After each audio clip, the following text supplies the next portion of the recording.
बिस्मिल्लाहिर्रहमानिर्रहीम। अस्सलामुअलैकुम नाज़रीन कराम, नई वीडियो में आपको खुश आमदीद कहते हैं। पाकिस्तान इस वक्त शदीद अदम इस्तेहकाम का शिकार है। जमहूरियत, आइन, कानून, इंसानी हुकूक की मुसलसल पामालियाँ हो रही हैं। दूसरी जानिब अफ़गानिस्तान और पाकिस्तान के मामलात आपस में बिगड़ गए हैं। Army chief general Asim Munir ने 2 दिन पहले इंतहाई अहम स्टेटमेंट जारी की, लेकिन अब ईरान में जाके आर्मी चीफ ने बड़ी अहम मुलाकातें की हैं। उन मुलाकातों का क्या इम्पैक्ट पड़ सकता है पाकिस्तान पर, इस पर भी हम आज की वीडियो में बात करेंगे। जबकि साबिक army chief general Qamar Javed Bajwa के ख़ानदान के असासों के हवाले से जो लीक्स हुई थी, सहाफ़ी शाहिद असलम उनको निशाने इबरत बनाने की तैयारियां हो रही हैं। इस हवाले से भी बड़ी खबर है, वो भी आपके सामने रखनी है। जबकि मेजर रिटायर्ड आदिल राजा और फैसल वाडा के दरमियान गंदी लड़ाई शुरू हुई है। ये लड़ाई किस नौयत की है, इस पर भी हम इसी वीडियो में बात करेंगे।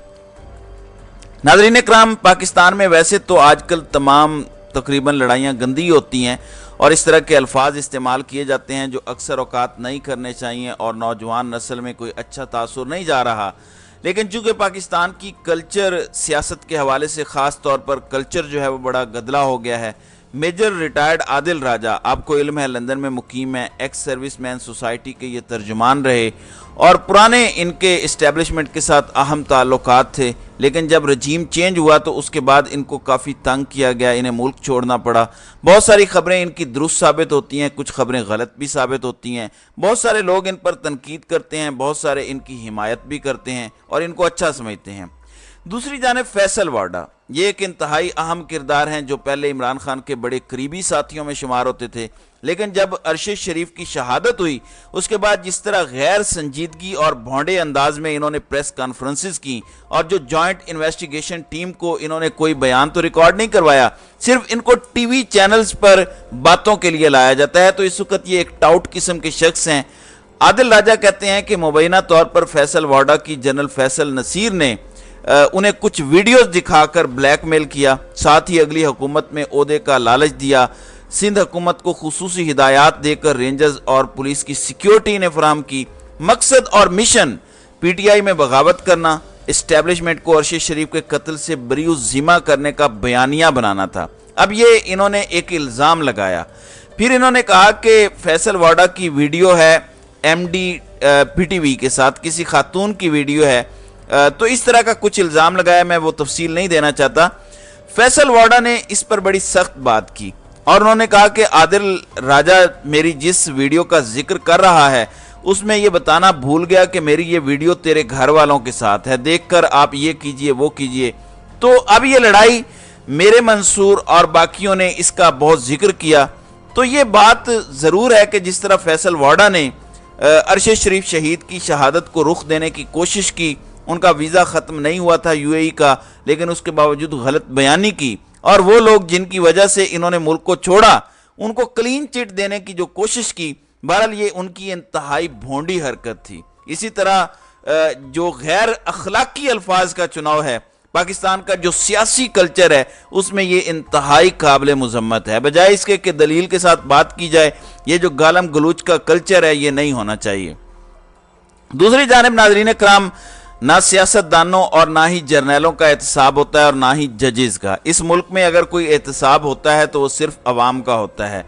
यानी आप महंगाई करें, आप बिजली महंगी करें, गैस महंगी करें, 7 रुपये पेट्रोल कम करके उस पर धमाले डालना शुरू कर दें, इसी तरह से ये पूरी गेम होती है। तो असल एहतसाब तो अवाम का हो रहा है, सब बच जाते हैं। अब साबिक army chief general Qamar Javed Bajwa के फैमिली असासों की तफसीलात लीक हुई। एक सहाफ़ी हैं शाहिद असलम, उनकी काफ़ी स्टोरीज बीबीसी में भी शाये हो चुकी हैं और ये पहले मिलकर काम करते थे अहमद नूरानी के साथ जो अमेरिका में हैं।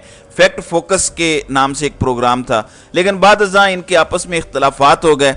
अब एक डाटा लीक हुआ जिसमें बताया गया कि साबिक army chief general Qamar Javed Bajwa जब वो आर्मी चीफ नहीं थे उस वक़्त उनके ख़ानदान और उनके करीबी रिश्तेदारों, उनके ससुरालियों के क्या असासे थे, और जब ये आर्मी चीफ 6 साल रहे इस दौरान कितने अरब रुपए के असासों का इजाफा हुआ। अब ये बात तो बड़ी जेन्युइन है, बेशक इसे गैर कानूनी कहें या कानूनी, लेकिन सहाफ़ी का काम तो तहकीकात करना होता है और दुनिया जहान में तमाम सहाफ़ी तहकीकात करते हैं, हक़ाइक़ दुनिया के सामने लाते हैं। ان کے مختلف سورسز مختلف ڈپارٹمنٹس میں ہوتے ہیں جو ان کو خبر دیتے ہیں.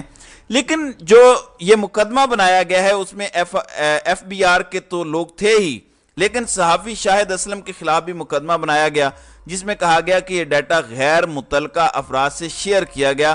یہ الزام ہے ایف بی آر کا، یہ ایف آئی آر میں یہ 3 لوگوں پر الزام تھا. اب صحافی نے کیونکہ سٹوری دی اس لیے ان کے خلاف چلان جمع کروایا گیا اور 2 لوگوں کے اس میں بیانات لیے گئے ہیں اور ایک کا تعلق منڈی بہاؤالدین جبکہ دوسرے کا تعلق جھنگ سے ہے. یہ دونوں لوگوں کے بیانات لیے گئے ہیں جن کو شاہد اسلم نے یہ ڈیٹا شیئر کیا ہے اور انہوں نے بتایا کہ یہ ڈیٹا کس طرح ان صحافی تک پہنچا. اب کہنے کا مطلب یہ ہے کہ اس صحافی کے لیے کتنے لوگ آواز اٹھا رہے ہیں. ایک سیمینار نیشنل پریس کلب میں ان کے حق میں ضرور ہوا، حامد میر اور کچھ لوگوں نے کیا، لیکن اس کے بعد کوئی پوچھنے والا نہیں ہے. اب ایک صحافی نے خبر دی ہے، اگر تو خبر غلط ہے تو آپ تردید کریں. اگر آپ اتنے سچے ہیں، آپ کے احساسوں میں اضافہ نہیں ہوا، آپ کے خاندان، آپ کی بہو، آپ کے سسرالی، آپ کے باقی جو لوگ ہیں ان کے اگر تو احساسوں میں اضافہ نہیں ہوا اور وہ 12 ارب ڈالر سے زائد نہیں ہوئے تو اور ایسا نہیں ہے تو یہ خبر غلط ہے تو اس کی تردید کریں. اس کی تردید جنرل باجوہ اینڈ کمپنی اور فیملی کی طرف سے آج تک نہیں آئی، لیکن صحافی جو سچی خبر دے رہا ہے اس کو نشان عبرت بنایا جا رہا ہے. اب انہوں نے بتایا ہے کہ سابق army chief general Qamar Javed Bajwa کے اثاثہ لیکس کیس میں میری 8ویں پیشی 19 جولائی بروز بدھ کو ہوگی، جہاں مجھ پر فرد جرم عائد کرنے کی کارروائی کا باقاعدہ آغاز اسلام آباد کے اسپیشل جج سینٹر کی عدالت میں ہوگا. پورے چلان میں ابھی تک ایف آئی اے یہ 2 جعلی گواہ لائی ہے جنہیں زندگی میں کبھی نہیں ملا. ان میں ایک ہے وقاص جاوید ولد جاوید اقبال سکنہ منڈی بہاؤالدین اور دوسرا طارق جاوید ولد محمد کبیر آف جھنگ. اب یہ کہتے ہیں کہ میں ملا ہی نہیں ان سے، نہ میں نے ان کو دیکھا ہے، لیکن انہوں نے میرے خلاف گواہی دی ہے. اب دیکھنا یہ ہے کہ اس صحافی پر فرد جرم اگر عائد ہوتی ہے تو کیا یہ پوری صحافت پر حملہ نہیں ہوگا؟ اس پر کتنے لوگ آواز اٹھا رہے ہیں، یہ ایک بڑا سوال ہے. دوسری جانب ناظرین اکرام ایک اور بڑی ڈیولپمنٹ ہوئی ہے اور پچھلے دنوں سے آپ دیکھ رہے ہیں پاکستان میں مسلسل سیاسی عدم استحکام ہے. یعنی زرداری اور نواز شریف مل کر یہ فیصلے کر رہے ہیں کہ ہم نے کس طرح ملک کو بانٹنا ہے. فضل الرحمان بھی لڑائی کر رہے ہیں کہ مجھے بھی حصہ چاہیے، اے این پی بھی اپنے حصے کے لیے لڑ رہے ہیں. اب سارے پاکستان کو تقسیم کرنے کے لیے زرداری خاندان، شریف خاندان، فضل الرحمان، اے ایم پی دیگر یہ مل کر پاکستان کو بانٹ رہے ہیں جیسے بندر بانٹ ہوتی ہے اور آپس میں کی جاتی ہے. لیکن دوسری طرف جمہوریت، آئین، قانون، انسانی حقوق سب کچھ پامال ہو گیا ہے. اب یہ اپنی جگہ ہے، لیکن ساتھ ہی پاکستان کے افغانستان کے ساتھ معاملات خراب ہونا شروع ہو گئے ہیں. پاکستان کے اندر دہشت گرد کارروائیاں کرتے ہیں، افغانستان کے اندر ان کی پناہ گاہیں ہیں. یہ 2 دن پہلے army chief general Syed Asim Munir نے بیان دیا، پھر آپ دیکھیے وزیر دفاع خواجہ آصف نے بیان دیا، پھر ہم نے دیکھا کہ معاملات خرابی کی طرف بڑھنا شروع ہوئے. اس کے ساتھ ہی پارا چنار میں اہل تشیع اور اہل دیوبند کے درمیان آپسی زمین کے تنازع کی لڑائی ہوئی، اس میں بھی طالبان ملوث ہیں. اب 3 اطراف سے گولیاں چلیں، اس پر ایک کمیونٹی کو بڑے تحفظات ہیں. اب ان حالات میں army chief general Asim Munir نے ایران کا انتہائی اہم دورہ کیا ہے. ایران کے ساتھ پاکستان گوادر میں بجلی لیتا ہے، پھر آپ دیکھتے ہیں ایرانی تیل سمگل ہوتا ہے، اگرچہ یہ غیر قانونی ہے لیکن اس کو حکومت پاکستان نے جو ہے وہ قانونی ہی مان لیا ہے کہ جتنی بھی سمگلنگ ہے آپ مال لا سکتے ہیں، کوئی حرج نہیں. اور بڑی بڑی شخصیات جو مختلف اداروں میں بیٹھی ہیں، بہت سے سیاستدان اس سے بڑا مال پانی بنا رہے ہیں.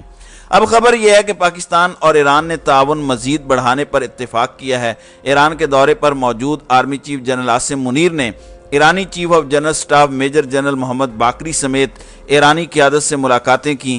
Army chief general Asim Munir اور ایرانی چیف جنرل باقری کے درمیان ملاقات میں 2 طرفہ عسکری، دفاعی، سیکیورٹی اور تعلیمی تعاون بڑھانے پر اتفاق کیا گیا. میجر جنرل محمد باقری نے دونوں ممالک کے تاریخی تعلقات پر روشنی ڈالی. ایران کی نیم سرکاری نیوز ایجنسی کے مطابق میجر جنرل باقری نے دونوں ممالک کے دیرینہ تعلقات کا حوالہ دیتے ہوئے کہا کہ یہ دونوں پڑوسیوں کے درمیان مختلف شعبوں میں وسعت دینے کی بنیاد ہیں. آرمی چیف نے ایرانی مسلح افواج کے ہیڈ کوارٹر کا دورہ کیا.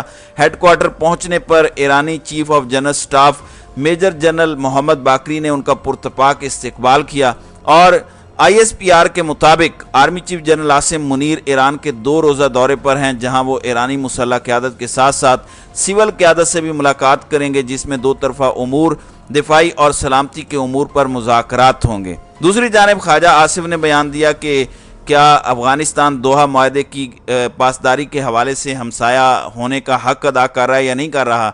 तो एक तरफ अफ़गानिस्तान हमारा हमसाया मुल्क है, उसके साथ हमारे ताल्लुकात बिगड़ रहे हैं, जबकि दूसरी जानिब ईरान के साथ अब चाइना, रशिया और पूरा ये जो खित्ता है, इसके अंदर अफ़गानिस्तान एक अहम स्टेक होल्डर है और साथ ही ईरान है। ईरान की पाइप गैस लाइन और ये चीज़ें भी देखी जा रही हैं, क्योंकि पाकिस्तान के अंदर मुसलसल गैस के ज़खायर कम हो रहे हैं।